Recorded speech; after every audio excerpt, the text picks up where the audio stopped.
Today, as it was those 99 years ago, your community foundation invests in new strategic initiatives that coexist with a timeless commitment to support the fundamentals of all prosperous communities: good health, dignity and well-being, and access to opportunity. Now, on the cusp of the Cleveland Foundation's centennial, I have the honor to introduce a man who has led us through 1/10 of our history. I speak, of course, of Ron Richard, who this month will mark a decade as the Foundation's president and CEO. This past year has been an extraordinary year for the Foundation. Altogether, we authorized some 3,100 separate grants, totaling $91 million. I'd like to mention the Foundation's award of $250,000 grant to Gay Games 9. We view gay rights as a social justice issue in keeping with the Foundation's almost 100-year history of promoting civil rights for all of this nation's citizens. We are very proud to have our name associated with this exciting competition.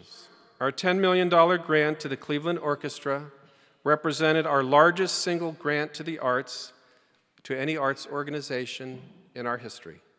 This past year, we gave our first $10 million grant ever, went to Case Western Reserve University for the construction of its new medical education building. It's the Foundation's hope and vision that our own youth will be the future medical students in our leading medical education institutions, as well as our future engineers, scientists, artists, and entrepreneurs. That's why 2 years ago, the Cleveland Foundation and College Now Greater Cleveland teamed up to launch the Cleveland Foundation College Now Scholars Program. And I'd like you to meet 6 of these scholastic superstars. We granted $130,000 for this year's class of CMSD's 50 top scholars. Congratulations to all of you. Please join me in saluting our 2013 Homer C. Wadsworth Award recipient, our friend, Art Falco, President and CEO of Playhouse Square. Under Homer Wadsworth, the Cleveland Foundation acted at a critical moment to help save the Playhouse Square superblock. Art, you have built on the Playhouse Square legacy brilliantly. So on behalf of a very grateful, obviously very grateful community, thank you and congratulations. Please welcome our 2013 Grease lecturer, Jane Pauley. In 4 seasons on today, I've told 32 stories produced by AARP about people over 50 who have reinvented their lives. Ken Wood. After he drilled his first well, Ken knew it was going to be the first of many trips. He has since drilled more than 1,000 wells in Africa at his own expense. Mary Reed. Generations of Bostonians sent children to a nursery school run by Bessie Tarts Wilson, who was Mary's mother. Though she spent years building a career of her own, she stepped into her mother's shoes. Barbara Allen. This is a picture of Barbara, who's 65, and her son Roger, who is now 31. They are co-founders and partners of a nonprofit in Philadelphia.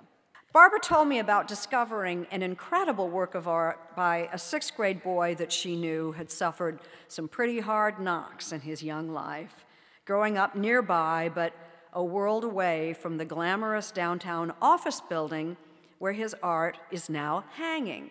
She took him to see it, finally standing in front of it. He turned to Barbara and said, "I guess I really am somebody."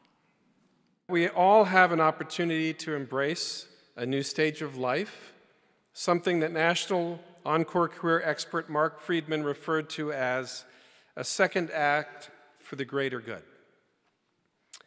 So I'm thrilled to announce that the Cleveland Foundation's board has charged my staff and me with developing over the next many months a best-in-class, we hope best in the world, Encore Careers program for Cleveland.